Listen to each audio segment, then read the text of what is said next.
Chez Specialized, le nom d'Epic a toujours été synonyme de cross-country, mais aujourd'hui, il se décline en 3 variantes, l'Epic World Cup, l'Epic 8 et l'Epic Evo. Alors à qui ils s'adressent exactement et pour quelles pratiques plus spécifiques ils sont faits, c'est ce qu'on va essayer de vous définir dans cette vidéo. Avant de rentrer dans le vif du sujet, on va refaire rapidement les présentations.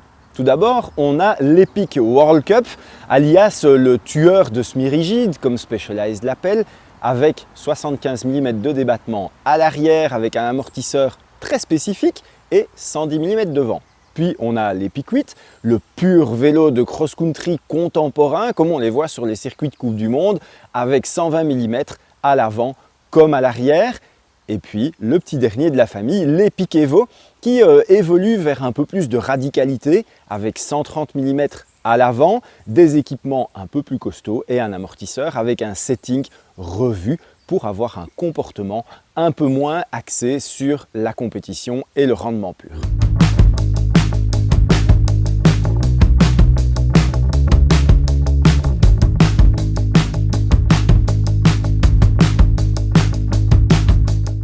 Dans cette petite famille à 3, il y en a 2 qui jouent vraiment dans la même catégorie, c'est l'Epic World Cup et l'Epic 8. Ce sont des vélos totalement différents, ils ne se ressemblent d'ailleurs pas du tout, mais ils vont s'adresser au même type de public, c'est-à-dire des VTTistes quand même avec une vision performance de leur pratique, qui cherchent un vélo pour faire de la compétition amateur, mais de la compétition quand même, des vélos avec énormément de rendement. Si vous cherchez un vélo pour remplacer un semi-rigide ou si vous étiez fan du précédent Epic en 100 mm avec le Brain, l'Epic World Cup c'est le digne successeur. Il a un amortisseur très particulier. On vous renvoie sur un article sur Vojo pour comprendre tout le fonctionnement en détail. Mais ce qu'il faut retenir, c'est qu'il a un comportement de suspension arrière très ferme, pratiquement sans aucun pompage.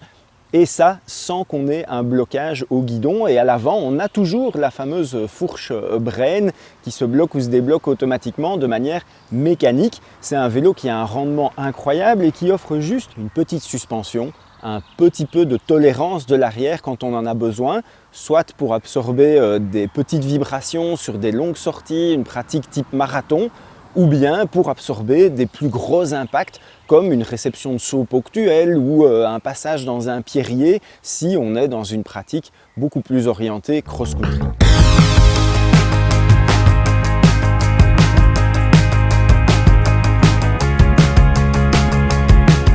L'Epic 8, lui, c'est le vrai tout suspendu de cross-country contemporain en 120 mm pour les terrains exigeants.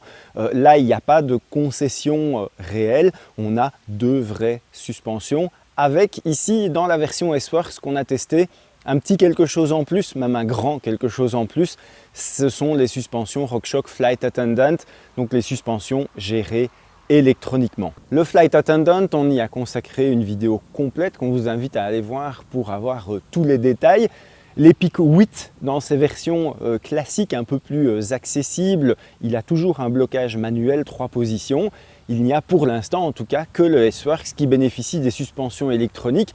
Qu'est-ce qu'elles vont apporter? Bien simplement, elles vont faire le même boulot que ce que vous faites avec votre commande au guidon pour vous, sans que vous n'ayez rien à faire, et elles vont surtout le faire en temps réel et beaucoup plus souvent que ce que vous auriez fait avec votre commande au guidon.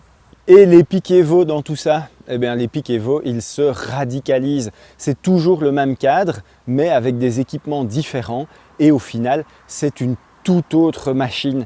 Et d'ailleurs, quand on l'a roulé sur les mêmes terrains que l'Epic World Cup ou que l'Epic 8, on n'a pas tout de suite été convaincu, et c'est en voyageant qu'on a trouvé des terrains où il pouvait pleinement s'exprimer.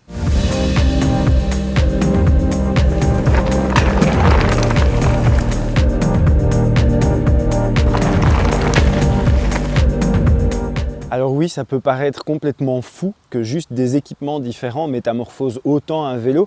C'est principalement les suspensions et les gros pneus qui font cette différence. Mais on doit plus le comparer, cet Epic Evo, avec un All Mountain.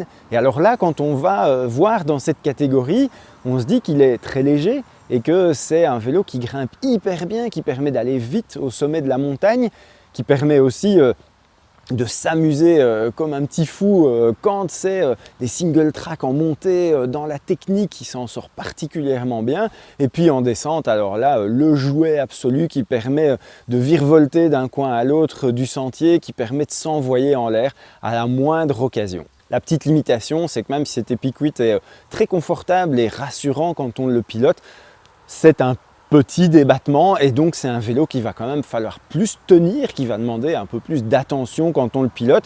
Puis aussi, si on vise des chronos, là on tirera effectivement sans doute plus profit d'un gros vélo.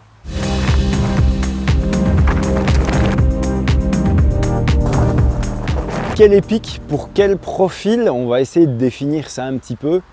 Pour l'Epic World Cup, ça nous semble assez clair, on l'imagine vraiment pour des marathoniens qui recherchent du rendement, un vélo léger ou en tout cas qui donne une vraie sensation de légèreté quand on pédale et qui offre quand même un petit confort supplémentaire, une petite suspension pour absorber certains types d'impact. On a des suspensions aussi qui gèrent absolument tout toutes seules, mais avec moins de débattement et moins de raffinement que sur l'Epic S-Works.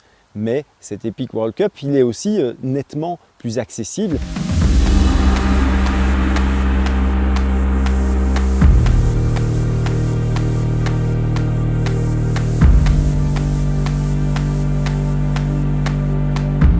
L'Epic 8 S-Works, c'est exceptionnel. Les suspensions électroniques, ça fonctionne extrêmement bien. On a un vélo léger qui offre tout et son contraire, le rendement, les performances dans les descentes techniques. C'est probablement un des meilleurs VTT cross-country du moment.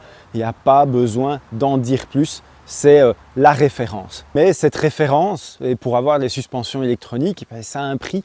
C'est aussi tout simplement un des vélos les plus chers du marché.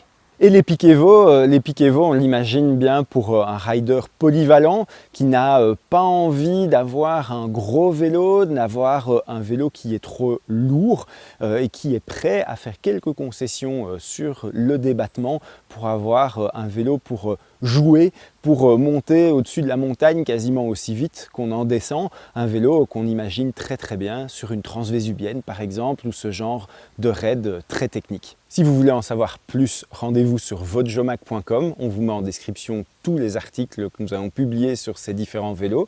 Et si vous appréciez nos vidéos, abonnez-vous. Et moi, je vous dis à très bientôt pour de nouvelles aventures. Ciao!